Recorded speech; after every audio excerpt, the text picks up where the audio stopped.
Do you know that information shared cannot be unshared?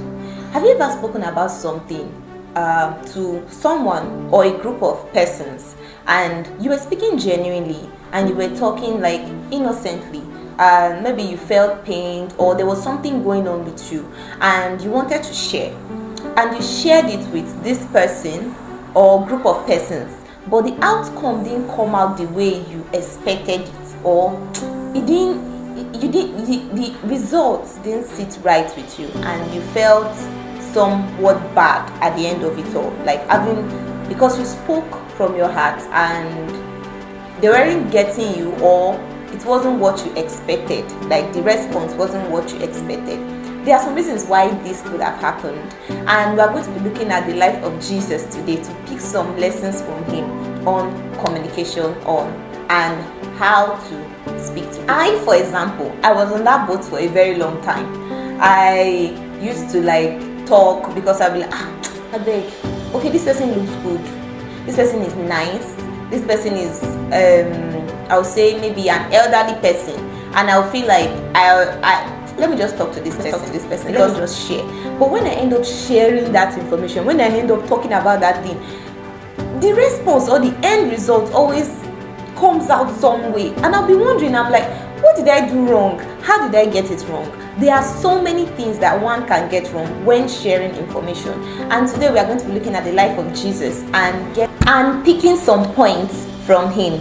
Number one point we are going to be looking at is not everything should be shared immediately or spoken about immediately. God's timing matters. Timing is as important as truth.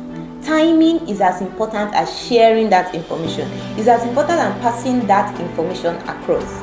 Let's take a look at the book of John 16:12. It says, I have much more to say to you, more than you can bear now. This is Jesus speaking to his disciples. He said, I have much more to say to you. Why didn't Jesus say everything then? Why didn't he say give them all the information? Why did he from that statement you can see that he's trying to like give them exactly what they need at that point in time. He was giving them information per time. This is what you need right now. I have much more to say to you. It's not like I don't have a lot to say. And in Matthew 16:20, Jesus told his disciples, don't reveal to anybody that I am Christ. Don't reveal to people that I am Christ. Revealing information to people too soon or to the wrong persons can hinder God's plans for you, especially if it's a plan or a vision that God has given you. It's not that Jesus didn't trust his disciples. It's not that Jesus did not believe his disciples were good people or nice people, or they would listen to him. Sure, they do listen to him, but he always kept information and revealed it to them step by step, even down to Judas betraying him. Jesus already knew, and he told Judas at the exact time, say, you go and do what you want to do quickly, go and do what you want to do, because Jesus already knew that he was going to do this thing. But Jesus didn't say it until the exact time.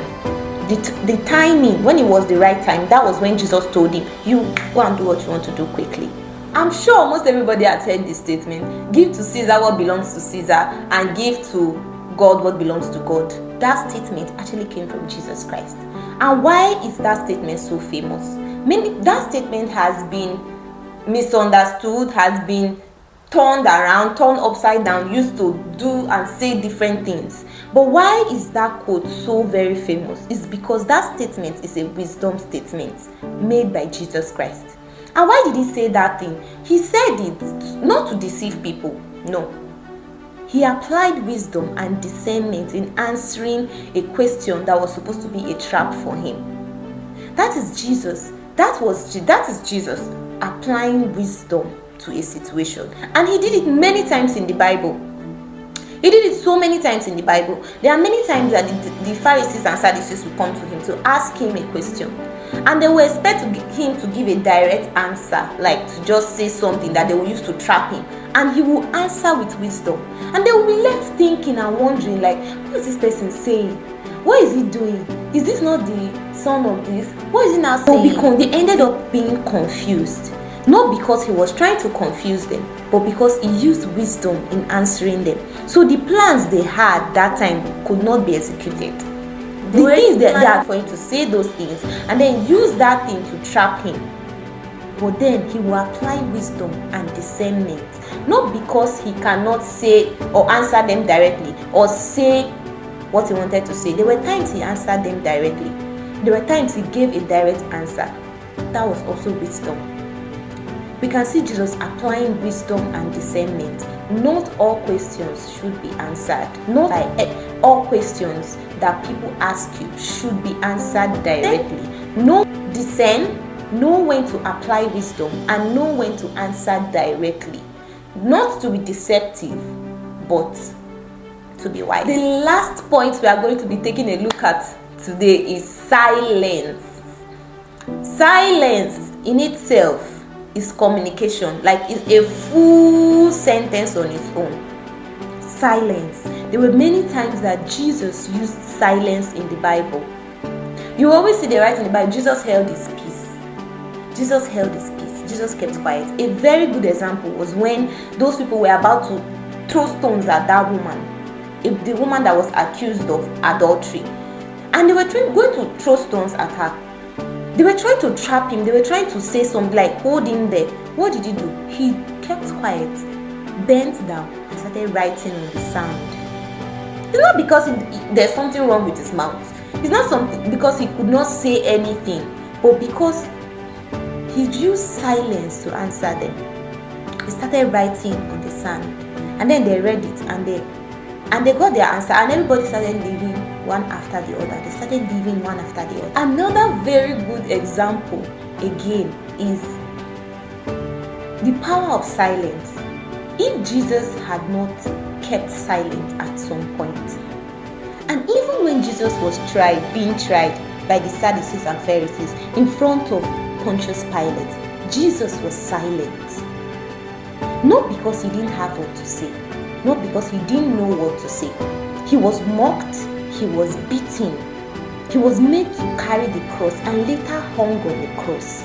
Imagine someone that has the power choosing to be silent, not because he didn't have what to say, not because he didn't know what to say, but he was seeing the bigger picture.